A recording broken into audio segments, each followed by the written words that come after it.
ni kombela mi-subscribe loko a mi nge se za mi-subscribe ku ri channel leyiwani yi kula yi fana na tin'wanyana ti-channel leti nga kula. Ni vone podcast yin'wanyana va kha va ku reason ya ku va ti-channel to tala ti nga kuli i ku va vinyi va ti-channel va nga advise vanhu. So xo sungula lexi hi faneleke hi xi endla i ku va hi mi advise ku subscribe vanhu ku endlela ku na loko mo tshuka mi borheka loko mo huma ka video mo huma mara mi hi chipini with subscription na tiawara teta titsongo mi nga ta va mi vone ti-video ta hina. And then mo ni nga lexi ngo swo tala ni ta swi vula ndzhaku ya but xikongomelonkulu mi nga ta misa leswi ni lavaka ku swi vula. Xikongomelonkulu vanhu vo tala va kha va ni vutisa ku ri why channel leyiwani yi va Guyu. A ni yi tsale ku Guyu channel then van'wanyana va advise ku va ni susa channel ku sala Guyu ntsena. So but still ku na lava nga na concern ya ku why channel leyiwani yi ri Guyu. So namuntlha ni lava ku explain vanhu vo tala Guyu minkarhi yo tala yi mo ni nga vuli ku minkarhi yo tala vanhu vo tala va tiva ku Guyu i xivongo xa ka Maluleke ntsena. So but mina ni Mun'wanati ka ha ri Maluleke but mina a pasini straight ni va ni kha ni tirhisa Mun'wanati. So ni ta swi hlamusela after ni hlamusele ku why channel leyiwani ni yi name ku Guyu. I mhaka ku sorry ni twa ingaku loko no yi thya vito ne ku ta ba nkarhi lowu mi kuma ku mina na ha ri busy swo ku me na lova emisaveni se swi ri vito ra me ri ta fa. And then loko no va ni kha ni yi nime ku Guyu maybe someone a nga take over a yi yisa mahlweni tanihileswi yi nga xivongo na yena a nga ta va a ri wa xivongo xa ka Guyu. And then xin'wanyana i ku va hi nga swi tivi ku ri hi fanele hi thya ku yini. Loko mo vona vito ra best mi nga hi suggest-ela and then hi nema rona channel leyiwani. So and then xin'wanyana i ku va hi lava ti-supporters from vanhu va ka Maluleke. I just believe ku ri munhu wa ka Maluleke a nge hi endli channel yi tsariwe ku Guyu a nga lavi ku twisisa ku endleka yini a tlhela a nga hi subscribe-eli. So ni lava ku hlamusela ku ri Mun'wanati yi ta yi suka hi kwini cause a hi talanga vanhu va ka Mun'wanati. So a ku ri na xiza xin'wanyana khaleni wa masiku xikhalabyanyi se xi hundze khale emisaveni i kokwa wa mina. So xiza lexiwani va ri a xi ri na vavasati va 12 and then ku ba nkarhi laha xisa xin'wanyana a xi ri na bra ya Mzambiko. Se bra ya Mzambiko ingaku a yi ti vutisa minkarhi yo tala ku damani i swi endlisa ku yini because vavasati lava va tele. Se a za a ti nyika trip misa luyani ku ri u ni ya vhakela xisa xa bra mina ni ta kota ku swi vona kahle ku humelela yini laha. And then xisa lexiya xi ya ku fika nkarhi wa loko ri pela dyambu.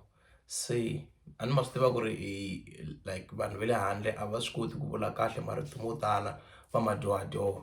So xisa lexiyani xa Mun'wanati xi ya ndlwini xi fika xi kombela n'wansati wun'we then ivi xi ya na yena le ndlwini leyi. Loko se va hete ntirho xi tlhelela xi landza un'wanyana xi fika xi ku wun'wana a ti ivi wun'wanyana a ta xi va busy na yena then loko xi hetile xi landza un'wanyana xi fika xi ku wun'wana a ti sweswo va ze va helela va ri 12.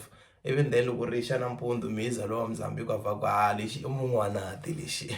Se yena a twi ingaku i ri Mun'wanati se ivi ri vheta ri va ri milini vito leri va ku i xa ka Mun'wanati. Se hina ti-product ta xona hina va ka Mun'wanati xiza lexiya ti-product ta xona.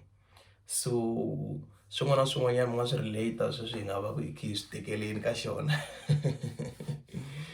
Channel leyi hi ti 2 a yi birthday a ni nga ri away a ni twa ingaku i ya July. That's why ni vi ni swi discover-a hi ku va ni vona tiawara ti nga disappear loko ku fika July yi ze yi hela. But ti vuye ti disappear loko ku fika ti 2 ta August yi tlhe yi notify ku i birthday ya kona. Unfortunately ni ya swi vona ku ri late so but hi kulini se na lembe I think ku ta va na ti-improvement.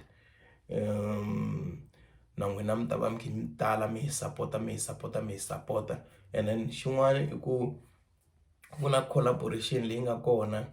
Ku na channel yin'wanyana ni nga tshama ni va hosta vongo i dyondzo hi xitlhangu, then hoste ti-actor ta kona na owner wa xitori lexiyani.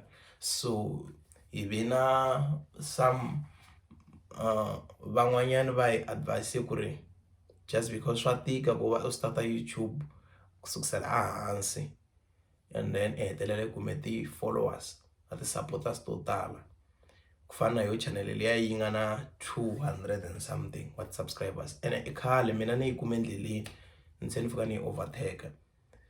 So va suggesta ku ri vanhu lava va ta spenda a lot in terms of ti-data to upload, maybe na swakudya loko va lava ku actor, maybe na swin'wana na swin'wanyana sweswi swi va ku swi laveka na ti-transport because van'wanyana a hi va tiko leriyani va famba va move, so va ta spenda ngopfu and then va va hetelela va nga benefit. So a va suggesta ku ri hi fanele hi collaborate, so ni ta endla a playlist leyi ni nga ta hamba ni upload-a switori swa vona swa dyondzo i xitlhangu or maybe rirhandzu ra vantshwa, I'm not sure ku ri sweswi va busy ngopfu yini. So ni ta hamba ni upload-a sweswi swa vona, leswi mi nga ta va pfuna hi swona i ku va ni va xuta, ni va editela, ni va upload-ela swi ta aka channel ya mina.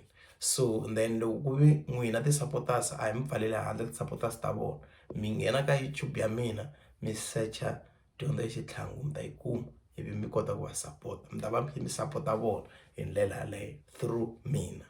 So swi ta va swi va phusha na ku va va kha va tiveka tanihileswi hina hi nga na subscribers to tala swinene, na loko yo tshuka yi tirhe kahle in terms of finance swi nga va phusha hikuva u kha u kuma mali liyani yi va kha yi pfalapfala kwalaya na kwalaya. Swin'wanyana i ku va swi kurisa hina ku nga vi na content yin'we, maybe ku na someone loyi a rhandzaka ti-drama and then a fikaku a swi tsakela ku hi support, so a nga hi support hikuva a kha a vona swilo swa rirhandzu ra vantshwa kumbe dyondzo i xitlhangu.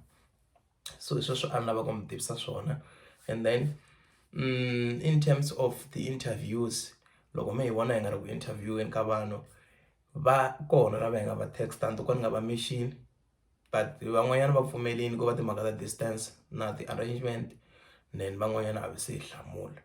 So but hi le ku lweni hi matimba swinene, a hi lo tshama hi lo wihi hi decide ku a hi lavi ku endla, that's why mi hi vona hi pfa hi va kona laha ka channel ta Msheweta. And then na ti-podcast leyi hi nga yi sungula last mi vonini podcast 1 laha hi nga vulavula, unfortunately a ku ri na influence ya something then swin'wana a swi fambanga hi ndlela, but we promise you ku ri hi ta va na another podcast laha hi nga ta vulavula, and then we'll try by all means ku va hi kha hi phusha sweswo mi nga hi advise. Van'wanyana va hetelela va vula ku ri swi useless ku i vona podcast yi ze yi hela and then yi nga dyondzi nchumu, so we'll try by all means ku ri ku va na tidyondzo to karhi leti mi ti kumaka but hi kha hi hlekelela hi ndlela yaleyo. So yeah, I think a ni siyanga swin'wanyani, subscribe.